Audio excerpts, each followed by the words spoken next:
Disclaimer: this content is only for mature audiences. Viewer discretion is advised. When I married his father, I knew it would take time for us to feel like a real family. I expected awkward dinners, polite smiles, and the usual struggles that come with blending two lives together. What I didn't expect was the way he looked at me, or how that look would change everything. His name is Ryan, tall, quiet, and polite in that slightly guarded way. He was 22 when I first moved in, freshly back from college and barely speaking more than a few words to me at a time. "Hey, thanks, stepmom." That's what he always called me. But there was something in the way he said it. Something that made the hairs on my arms stand up every time. At first, I thought I was imagining it. Maybe I was just trying too hard to be liked. Maybe it was the silence in the house, or the way his father, my husband, was always working late. But then there was that night. The one that started it all. We were home alone. A storm had rolled in, the kind that shakes windows and dims lights. I was in the kitchen, fumbling with a flashlight when Ryan walked in. His shirt clung to his chest from the rain, his hair dripping over his forehead. He handed me a candle and said, "Here, stepmom," but there was something in his voice, deeper, slower, like he meant more than the word itself. I felt a flutter in my chest I couldn't explain. I tried to ignore it. I smiled, said thanks, lit the candle, and walked away. But then he didn't. He just stood there, watching me. Not like a stepson watching his stepmother. No, like a man watching a woman he wanted to understand. After that night, things shifted. He was around more, sitting a little closer on the couch, catching my eyes and not looking away, making jokes that brushed just against the edge of flirtation, but always safe enough to deny. Every time he said stepmom, it sounded less like a label and more like a question. And I started asking myself questions too. Questions I didn't want to answer. Was it wrong to notice how his eyes lingered? Was it wrong to notice how good he looked in those fitted tees? Was it wrong to feel the way I was starting to feel? His father was growing distant. Long business trips, late-night calls, and cold silences that filled the house like fog. And in that silence, Ryan and I kept getting closer. Until one night, everything changed. It was after dinner. We were alone again. And this time, when he said stepmom, he wasn't talking about family. He was talking about something else. Something I wasn't ready to face. Something I couldn't deny anymore. And in that moment, I had to decide if I was going to walk away or let everything fall apart. I froze for a second, unsure if I had heard him right. The way Ryan said stepmom just now, it was different. Slower, softer, like it carried a weight neither of us wanted to name. I looked up at him, but he didn't look away. His eyes held mine like he was trying to tell me something without speaking. My breath caught in my throat. I managed a nervous smile and turned back to rinse the dishes. My hands shook slightly, but I hoped he didn't notice.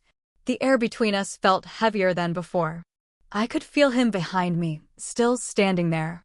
Still watching. "You okay?" he asked, his voice low, almost too gentle. "Yeah," I said quickly, a little too quickly. "Just tired, that's all. Long day." He didn't push. He just nodded and walked out of the kitchen, but I could still feel his presence in the house, lingering like warmth left behind in a room. I leaned on the counter, closed my eyes, and let out a long breath. What was happening? Was I just imagining all of this? Or had something really shifted? The next few days were a blur. My husband was gone again, business trip, or so he said. Ryan and I kept crossing paths, in the hallway, in the living room, once by the laundry room when I dropped a towel and he bent down to help me pick it up. His fingers brushed mine. Just a second. Just enough to make my heart race. Neither of us said a word, but our eyes did. I started noticing things I hadn't before. Like how he never called me by my name, just stepmom. Always that word, but it didn't sound like a family role anymore. It sounded like something he was holding on to. Something he wasn't ready to let go of. At night, I'd lie in bed, staring at the ceiling, wondering what he was thinking. Wondering if he was awake too. wondering if this strange pull between us was real or just something I had created in my head. But then I'd remember his voice, that look, the way he stood too close sometimes, and I knew it wasn't just me. The house felt quieter than ever. Too quiet. My husband barely called anymore. When he did, it was all surface level, work, meetings, delays. He hadn't even noticed how distant we'd become. Maybe he didn't care. Or maybe he'd never really tried to be part of our lives. One night, I was cleaning up the living room when I noticed Ryan's sketchbook on the couch. I hesitated, then opened it slowly, feeling a strange mix of guilt and curiosity. The first few pages were random drawings, landscapes, people from memory. But then, I saw one that stopped me cold. It was me. My face. My eyes. Sitting at the kitchen table, caught mid-laugh. Another one, me looking out the window. Another, me reading on the couch. My heart pounded in my ears. These weren't just casual sketches. These were careful, intimate. As if he had memorized every detail of me. I heard a sound behind me. I turned around, and he was there. Watching. My fingers tightened around the sketchbook, but I couldn't move. I just stood there, caught in the quiet between us as Ryan's eyes met mine. He didn't speak. He didn't need to. The truth was already laid out in pencil and paper, in every careful line he had drawn of me. It wasn't just admiration. It was attention. Deep, focused attention. And I didn't know what scared me more, how clearly he saw me, or how much I wanted to be seen. I didn't mean to go through your things, I said, my voice barely above a whisper. He took a step closer. I left it out on purpose. The air left my lungs for a second. I looked down at the pages again, at the tiny details he had captured, the way my hair curled at the ends, the line between my brows when I was thinking, even the ring I always fiddled with when I was nervous. No one had ever noticed that. Not even my husband. I just draw what's in my head, Ryan said. And lately, it's only been you. I closed the sketchbook slowly, unsure what to say, unsure how to stop the heat rising in my chest. Part of me wanted to leave the room.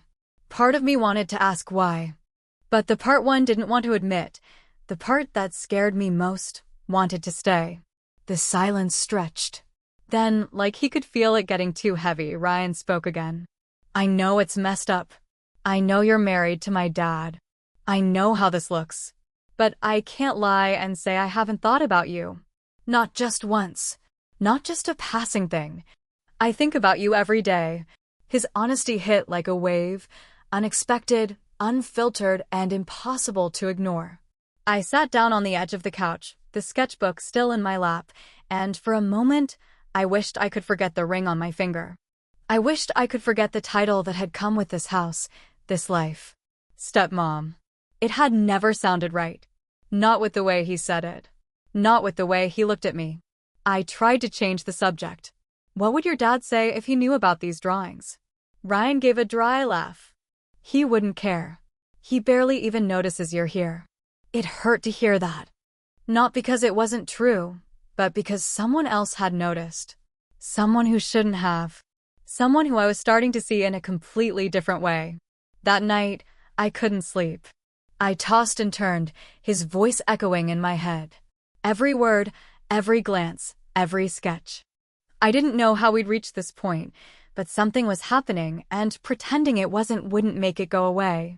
The next morning, I found a note slipped under my door. If you want me to stop, say the word. But if there's even a part of you that feels what I feel, meet me in the garden tonight. I'll be waiting. I read it 3 times, heart pounding louder with each pass. I didn't know what I was going to do, but I knew I couldn't ignore this anymore.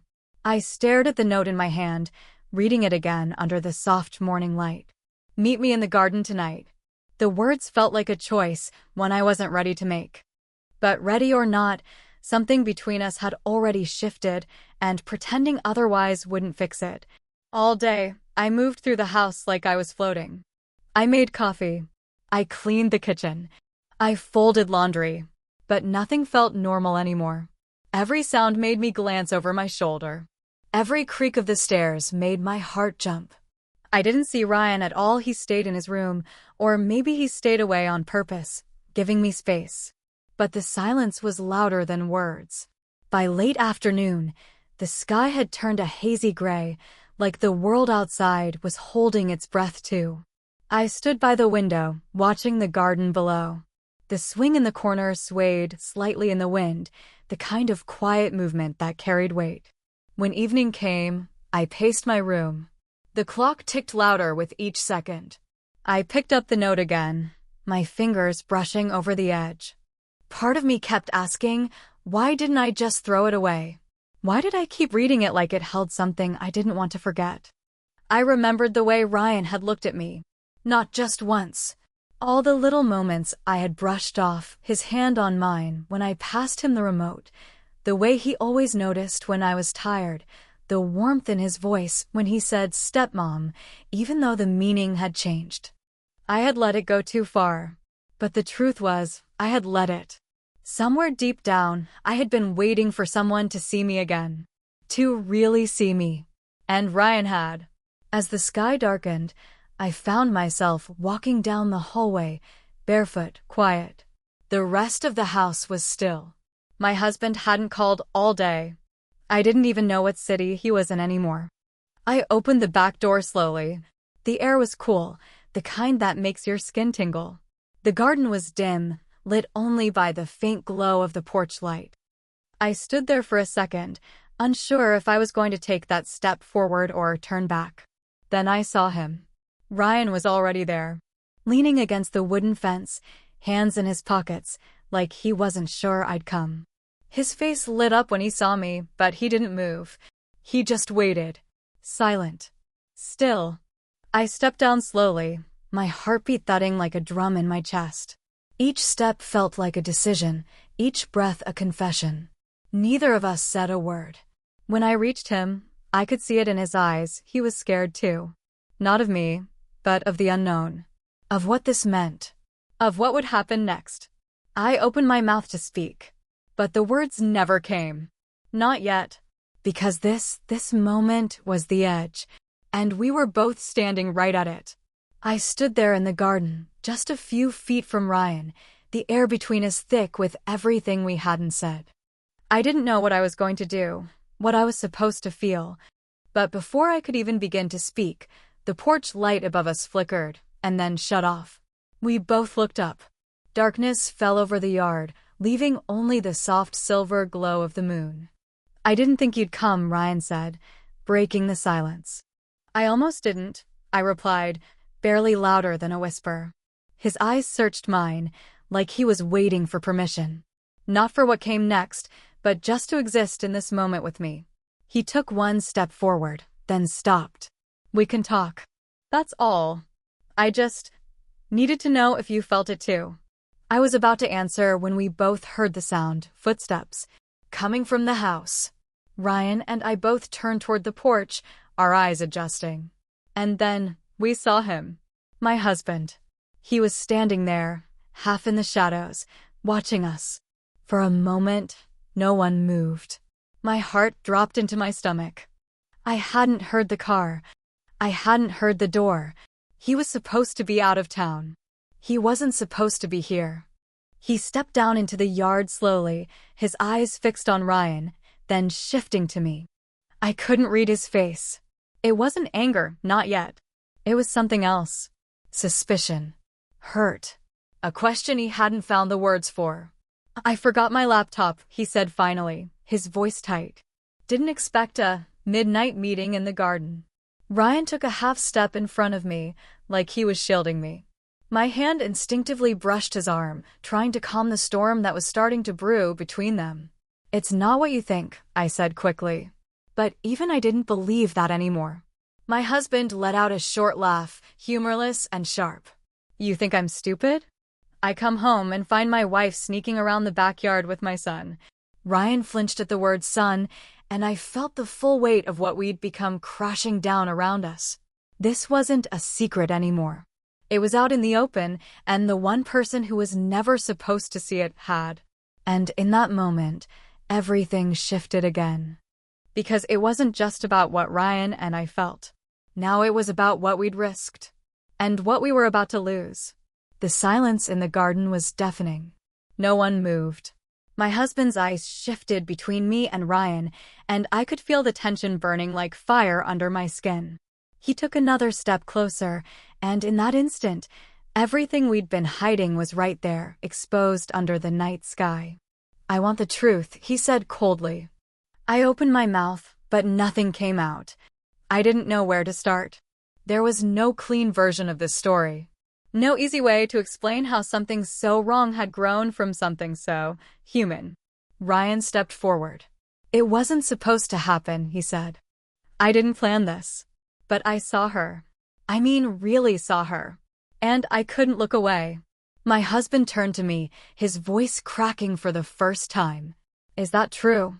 I nodded slowly. "It didn't start as anything. I tried to ignore it. But you weren't here. You haven't been here." The weight of those words hung heavy in the air. His jaw clenched, and for a moment, I thought he might explode. But instead, he turned away, ran a hand through his hair, laughed bitterly. "I trusted you," he said. "Both of you." "I know," I said quietly. "And I'll carry that guilt. But don't act like we were happy. You stopped seeing me a long time ago." He looked back at me, eyes burning. "So you turned to him?" Ryan tensed, but I stepped in. "It's more complicated than that." He shook his head. "No. It's simple. You broke something that can't be fixed." I expected him to storm off, to yell, maybe even throw something. But instead, he just sighed. A long, heavy sigh. "I'm leaving," he said. "Tonight. I'll pack my things and be gone before morning." And just like that, he walked away. Into the house. No more questions. No more shouting. Just a door closing behind him. Ryan and I stood there in the garden, frozen. Neither of us spoke. This wasn't the ending we expected. It wasn't relief. It wasn't victory. It was quiet and somehow even sadder. But then, as I turned to look at Ryan, something caught my eye. In the shadows near the side of the house, movement. A figure. Small. Then a voice, soft, trembling. I heard everything. We both turned. And there, standing with wide eyes, was Ryan's younger sister. She had been there the whole time. And now she knew everything too. Ryan's sister didn't move, didn't blink. Her face was pale, confused, almost frightened. She had heard everything, and suddenly, the air around us felt heavier than ever. Ryan stepped forward carefully, like one wrong move would make her run. "Emily," he said softly, "I'm sorry you heard it like that." She looked at me, her eyes searching for something, truth, maybe, or just some kind of reassurance. "Is it all real?" she asked. "Are you too in love?" The word hit hard. Love. I didn't even know if I had let myself call it that. But Ryan didn't hesitate. "I don't know what we are yet, but I know what we feel isn't fake." Emily turned away, wiping her face with her sleeve. "Everything's broken now." "No," I said gently. "Not broken. Just changed." And it was true. Everything had changed. That night, Ryan and I didn't talk much more. We just sat in the garden, quietly, side by side. The door to the house stayed shut. No lights came on upstairs. My husband, ex-husband, now was already gone before morning, just like he said. The days that followed were strange. Emily avoided us at first, hurt and distant. But slowly, over time, with real conversations and apologies, the silence between us softened. Ryan and I didn't rush into anything. We didn't try to define what we were. We just took it one step at a time, letting things unfold naturally. Eventually, we moved out of that house. Not far, but far enough to start over in a place without shadows on the walls. Ryan started his art classes again. I went back to writing. And Emily, surprisingly, started visiting more often. She still asked hard questions, but she also started to understand. Family doesn't always look how it's supposed to. Sometimes, it grows in the cracks left behind. It wasn't a fairy tale ending. But it was ours. And maybe that's enough. If this story made you feel something conflicted, surprised, emotional, leave a comment. I'd love to hear how you would have handled it. Do you think Ryan and I deserve a fresh start? Should there be a sequel? Let me know below. And if you enjoyed this emotional ride, don't forget to like, subscribe, and share this video. Your support means everything and helps me keep telling these powerful human stories.